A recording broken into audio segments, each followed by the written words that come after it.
Welcome to season 3 of the Fantasy Baseball Draft Spectacular right here on 3 Up, 3 Down. For those of you who are new, this is our channel's look into fantasy baseball where I draft my own fantasy baseball team, my fiance Alexis drafts her fantasy baseball team, and we compete against each other to see who can finish higher in their league throughout the season. And in season 1, you know who won because this happened. And in season 2, you knew who won because this happened. How come you keep winning? But this is the year that I finally draft a championship team, and that's what episode 1 is all about. This is my look into my fantasy baseball draft, so you can see who I picked to try and bring home the championship for the first time ever against my fiance. So let's hit the music. Let's see who I drafted. Let's go. What's going on, guys? As you've seen from the intro, I am in a world of hurt. This is season 3 of the Fantasy Baseball Draft Spectacular, and I cannot afford to lose again. We've just got ourselves into the draft here. We're about a minute away from getting going. Just wanted to give you a little update. I have the number 2 pick, so I am very happy with that. We'll see what we can get here. Got a little bit of that wraparound, but we do have some time to think in there very quickly as well. So we'll give you a glimpse into each one of my picks. If anything comes along the way, that's a real big shock to me, then I will make sure I'll include it here in the video for you guys. But this is all about you seeing my team. Just for the record, I am drafting on the evening of the 19th. So the night before the opening day starts unofficially in Korea with the Dodgers and Padres. Team Alexis has not done her draft yet. It will happen before official opening day. Hopefully we can get that in there. It's been kind of a crazy time for both of us. So we will get that draft in, and you can follow us through the year. It's going to be all kinds of fun. We have a lot of fun doing this. I hope you guys really enjoy these types of videos. If you do, make sure you comment down below what your fantasy baseball outlook is this year. Who you think is going to win between Team Shane and Team Alexis this year? She's got the better of me the last 2 years. We are 10 seconds away from getting this thing going, so I'm going to put the mic down and get focused. I am looking at Ronald Acuna Jr., Bobby Witt, or Julio Rodriguez, and here we go. So it does go all the way down. Ronald Acuna goes to the first overall pick. No shock there, which really makes it kind of a choice here for me. There's Bobby Witt, Julio Rodriguez. You could argue Mookie Betts, maybe even Corbin Carroll in this spot, all because of the stolen bases. For me, if you've seen any of my prediction videos, you know I'm huge on Julio Rodriguez this year. I think he's going to be AL MVP. I'm going Julio Rodriguez because I think there's other shortstops later in the draft that I can target. So I'm going for my first pick this year, Julio Rodriguez. We're down to 1 pick away. They have a 2 pick. It's now our turn to draft. The player I was looking at most was actually going to be Francisco Lindor. I've been tough on him the last few years, but I was really interested in going Francisco Lindor. So now I'm having to pivot here. There's a few different players I'm interested in. I should be able to get a couple. Marcus Semien is just as consistent as they get. You can always bank on Marcus Semien. I'm not going pitcher here. You also go Pete Alonso with the power opportunities here. You've got Jose Altuve, Vladimir Guerrero Jr., Gunnar Henderson. All would be great picks here. I'm going to start by taking Marcus Semien. If Pete Alonso gets back to me, that's fine. I probably have a choice between Alonso and Guerrero. I am going to draft Marcus Semien, though, because I know what I'm getting in Marcus Semien. I'm going to get nearly 30 home runs, 100 RBIs, possibly 20 stolen bases, definitely around 15 stolen bases. So I really like that fact. And second base tends to be a position, although it has really improved this year, not one that's going to be as strong. I'm still not going to go pitching here on the next pick. I will wait until the next kind of wrap around to get my top starter. So Vlad Jr. goes, which means Pete Alonso is like, yeah, Vlad Jr. and Bo Bichette go. So definitely a Blue Jays fan, which is going to be interesting to play out here the next couple times you wrap around. So I really like the thought of Pete Alonso here, or I could go Gunnar Henderson. Either one make a lot of sense. I think it comes right down to it in terms of home runs. We're in now the 3rd round. I'm going to go Pete Alonso and shore that up because first base isn't as strong as it's been. And in the past, I've really liked to sit and wait on first base, but this year I'm going to jump on it because Pete Alonso is available. He's not a guy I normally draft. I'm going to have to find some stolen bases somewhere now, but I feel pretty confident. Marcus Semien, Pete Alonso, guys that play every day, go along with Julio Rodriguez. You can't miss on these guys early in the draft because you know they're going to accumulate stats. We've made it back to me looking at round 4. I got to go pitcher here, I think. Although the fact that CJ Abrams is sitting here, I don't think the person who's picking behind me is going to take them. They just took Bo Bichette. So I feel pretty confident here thinking about CJ Abrams for a little bit longer. I'm going to go Pablo Lopez. I think he's going to be just as good as last year. I really wanted Zach Gallen in this spot. He's gone. Tarek Skubal, Logan Webb would be good picks as well. But I'm going to go Pablo Lopez. I think very confident in him. So that gets us our ace. It does come back to me. I'm still really thinking about CJ Abrams because of the stolen base potential. He could have a real breakout year, hitting a very good second half, or I could looking at potentially going prospect here in Grayson Rodriguez. Those are the two guys I am torn between. You know what? I'm going to hope that Grayson Rodriguez maybe makes it back to me. I don't think he will. I'm going to take a chance and take CJ Abrams, a player I don't know a ton about because let's face it, I haven't watched a lot of Nationals games, but a player I'd love to learn more about. So this year we're going to take a shot and see if he works out. Corbin Carroll worked out very good for me, kind of a similar type of player from last year. So hopefully CJ Abrams elevates this year and becomes that type of player for me. So that brings us to round 6. We're back up here, and unfortunately, I'm at a little bit of a loss at the moment. Bunch of the guys I was really focused on have gone, so we're kind of scrambling a little bit.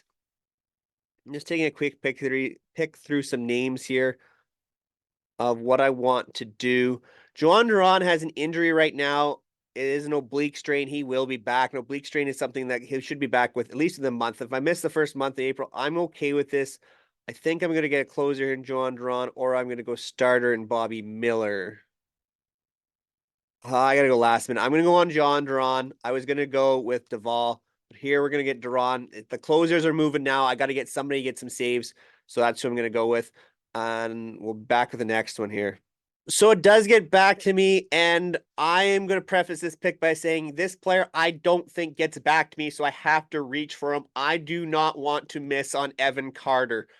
You saw what he did at the end of last season. You saw what he did in the playoffs last year with the Texas Rangers, the world champs. I desperately want Evan Carter. I think he's going to make or break this team, so I cannot miss out on him. There's other proven talents maybe that are still available, but I'm going big or bust with Evan Carter. I'm so excited to get this player on a fantasy baseball team. I think legit 30-30 talent this year. It is back to us for pick 8, and I hate to break it, you guys. I still don't like the situation I'm in. I wanted to get some offense, but I don't love the hitters that are here. I could reach for one, but I don't love doing that. So I have to go pitching, and I don't even love the starters here. So I'm going to go Paul Sewald. He's the surest bet for me. Adam Juan Duran. I'm going to get lots of saves, 80 Ks. You just will guarantee it for Paul Sewald. I think this is making the most sense for me. So I'm going Paul Sewald, and I'm going to reset and look for the next pick. Pretty much right back to me for round 9. I have decided I think I have to go starting pitcher here. I don't love the hitting options. I've got guys that I like later as well in hitting options. I'm going to go another starter here. I basically have locked up my relievers. I'll probably take someone just to fill in towards the back end of this draft, but I'm going to go starter, and I'm going to go starter that I think has a lot of opportunity to rebound this year after an injury plagued last season. That's Joe Musgrove. I really like the San Diego Padres pitching staff this year. Anytime you can draft a guy who pitches home games at Petco Park, I think that's a big thing. Joe Musgrove definitely has 180 strikeout, 180 inning ability. So I'm going to roll with Joe Musgrove and see what else I can find for a little bit later in case there are some more injuries. But everything points out that Musgrove is healthy going into 2024. That brings us to round 10. And I think I've got things figured. Finally got things figured out here in round 10. We are going with Padres starter Michael King. We're going to have Twins and Padres in a rotation. Apparently, that's the way things are going to go. I'm very high on Michael King. He pitched very, very well for the Yankees at the end of last season. So we've got our starter in Michael King. I want to go bat. I've got too much pitching, I think, at the moment. I need to go bat here in the next pick, and we will see what gets back to us for our pick in round 11. And I'm going to reach a little bit, but it's for my catcher. And this is the guy I'm big on this year, Yainer Diaz with the Houston Astros. Martin Maldonado is finally gone. The Astros are finally going to let Yainer Diaz cook. He had 20 bombs last year. I expect even better this year with the Astros in a full season as that #1 catcher. We are back in round 12, and I just don't love the Yahoo rankings, I guess, this year, apparently. So I'm trying to find someone who really fits what I'm looking for, and this is scary. I have Riley Green marked. I was kind of hoping to get him as a kind of guy that falls maybe a little bit later. People kind of don't know much about him. So I'm kind of looking around here, and I feel almost like I have to reach a little bit. I'm not interested in Max Muncy. I've been burned by that one before. I do not need the hit on the batting average. So I'm gonna go with someone that I know and trust, and that's Merrill Kelly. You know Merrill Kelly is gonna give you starts. He's gonna give you Ks. He's gonna give you that 350 ERA. So that's kind of where I'm at and looking at it of a sure thing. I have all kinds of guys I want to start picking up, but they aren't really in that range right now for me. So I'm just gonna go with Merrill Kelly and kind of see where things fall here. I'm not really sure with the next pick. I've been saying that the whole draft. I feel like last year I was locked in and felt really good. This year I'm really been struggling, it feels like, to kind of piece things together, getting players in an area where I think they have value. And I feel I've been reaching a little bit with this draft. So I've got a bunch of guys marked in here to kind of look at. And I need a third baseman. I still need another outfielder. I feel like I've got a lot of pitching. I got a lot of guys in mind here. So I feel really good about my pitching staff. My offense, I feel good about the guys I have. I just need to figure out how to fill out this third base outfield kind of utility. I need some more pop. It's back to me here. I've been talking all the way through. I need some more pop, and there just isn't that player in that position where I feel really comfortable taking him. So, you know what? I kind of reached on it comes with guys. I think this is the perfect time. I think we have to do this. This is a pick that I really like the player Riley Green. If he stays healthy, this is a big risk. So I'm gonna go Riley Green and fill up my outfield. I've got a couple guys still for third base. I need to find some pop. I know that. I've got lots of pitching in the back end that I can pick up in this draft. So we're gonna go Riley Green and see if he can find that, tap into that potential. They haven't projected as 15 home runs and 500 at bats. That's not going to be Riley Green. If he gets 500 bats, he's going to be 20 to 25 home run guy. He could be a 20-20 guy. He's hit for a solid average. So I've talked myself into it. We've gone Riley Green. Let's see what we can pick up now and find some power somewhere in this draft. Round 14, pick 11 for us. We have found our third baseman, a guy that can cover multiple positions if there are injuries as well. We have found some power. It's Isaac Paredes of the Tampa Bay Rays. Finally, something has bounced right for us. I've got Isaac Paredes in there. He can place him first. He can place him second if there are any injuries. It's going to bounce right back to us as well. So I've got to figure out who I'm going to go with next. But I really like we have filled in our third base spot with Isaac Paredes. Now we can get a little bit more power, hopefully, here. Here, right back to us. I'm going to go with Christopher Morel of the Chicago Cubs. He put up 26 home runs and just under 400 at bats last year. That projects very, very well. He can play second base. He can play the outfield in fantasy. He's not a player I know a ton about, but I'm very excited for the potential. And like CJ Abrams, I want to learn a little bit more about some of these younger players. And Christopher Morel fits very well. It gives me some more pop, something I'm really looking for. I've got plenty of stolen bases. I feel like I'm going to pick probably another player along the way to add to that type of stolen base total. I'd like a really good RBI producer here as well late in the draft. But we have filled in our lineup in a much better way in terms of power. So hopefully that benefits us going forward this year. So that brings us to round 16, and I'm going to be the guy. I'm going to take a shot here on Jackson Holiday. I do need a little more pitching here, but Jackson Holiday, I think, is going to start the year in the majors. I really hope he is.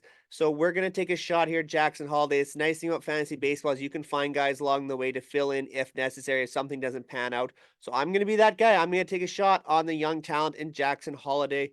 He has shortstop eligibility, should get second base eligibility here, provided he starts the season in the majors very quickly. So he seems to fit the bill for me. Potential guy for some speed as well. So I really like the pick. It's right back to us for round 17, and it has been a bit of a struggle here again. I am leaning a little bit towards Tristan McKenzie. I'm still taking a look. I need to go starter here. I'm just going to take a quick peek here, see if there's anybody that stands out for me. Bryce Miller's interesting choice as well. And our relief situation, leaves things a little lackluster at the moment.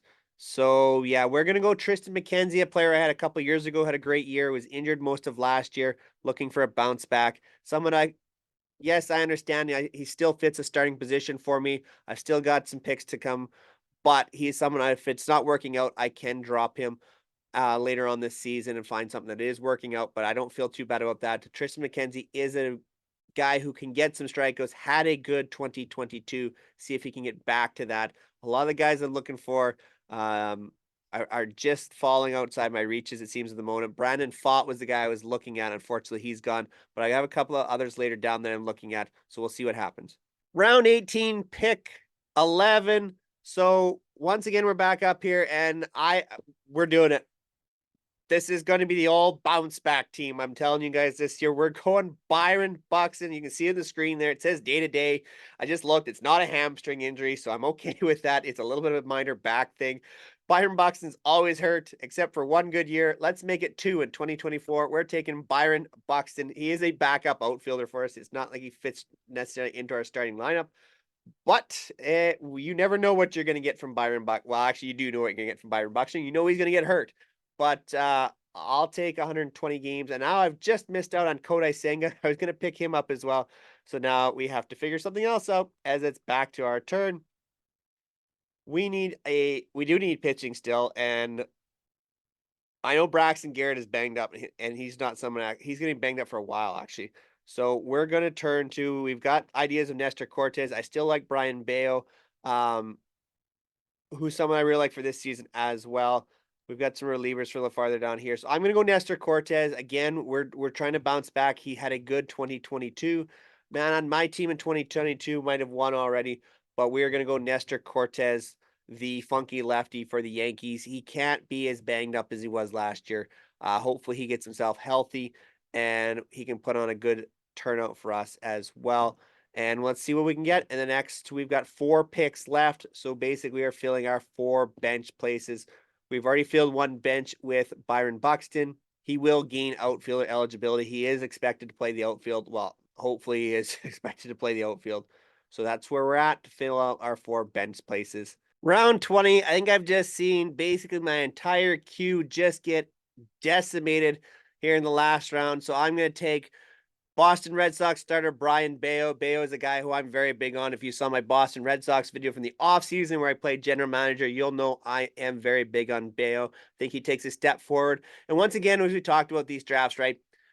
The guys you're taking to kind of fill out your bench are guys you're probably willing to drop fairly soon anyway. It's right back to us. So therefore, I'm going to take JD Martinez in the hopes that he signs in the next week and he can get himself acclimated fairly quickly. He is a DH, get some swings in there. I really hope he gets signed by the Mets, which would really increase his fantasy value here, in my opinion. So I'm going to take a shot with JD Martinez. He's someone I can drop if necessary along the way. And we're down to our final 2 picks. Just got to wait for it to come down and back and see if we can find someone to really boost our team.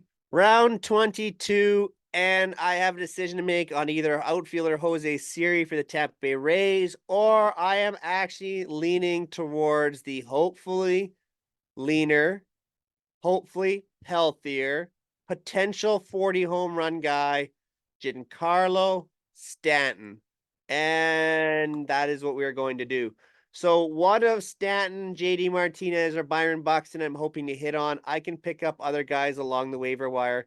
And Arlie, we have one more pick to go here. It's either going to be Henry Davis or Aldis Chapman. I'm just going to wait to see here. The reason why I would take Henry Davis is simply as a backup catcher, and he's had a very, very good spring. The other one is Aroldis Chapman, and I'm going to go Aroldis Chapman. If John Duran is down for a little bit in April, Aroldis Chapman looks like he's going to be filling in for David Bednar for a little bit. So I'm going to go with Aroldis Chapman here. So that finishes off our team. So that brings us to the end of the 3 up, 3 down fantasy baseball draft spectacular draft. Of course, Alexis is going to do her draft sometime between when I'm doing mine and the start of the season. I hope you guys are already enjoying the beginning of the start of the season. We'll do a quick rundown of the team. Yainer Diaz is the catcher, Pete Alonso at first, Marcus Semien, Isaac Paredes, and CJ Abrams round out my infield. Julio Rodriguez, Evan Carter, Riley Green are the outfield. Christopher Morel and Jackson Holiday at the moment are the utility guys. Byron Buxton, JD Martinez, Giancarlo Stan makes up our bench. On the pitching staff, we have a lot of twin Padre D-back. We have Pablo Lopez, Joe Musgrove, Joan Duran, Paul Sewald, Michael King, Merrill Kelly, Tristan McKenzie, Nestor Cortez, Brian Bayo, and Aroldis Chapman to round out our team. Hopefully, it's a team that we can get into the top 6. Of course, make sure you're checking for Team Alexis's draft. We're going to be doing some videos through the season, definitely around the All-Star break to give you an update video. We do this just for fun around here, so if you like this kind of content, make sure you like, share, and subscribe to 3 Up, 3 Down. Make sure you go check out some of my previous videos. This one's probably well in advance, so I'm not sure what has come out recently, but I've definitely got a lot of preview videos leading into the MLB season. Make sure you go check them out. Some analytics videos in the off season as well, which I had a lot of fun doing. Make sure you check those out as well. Until next time, take care, everyone.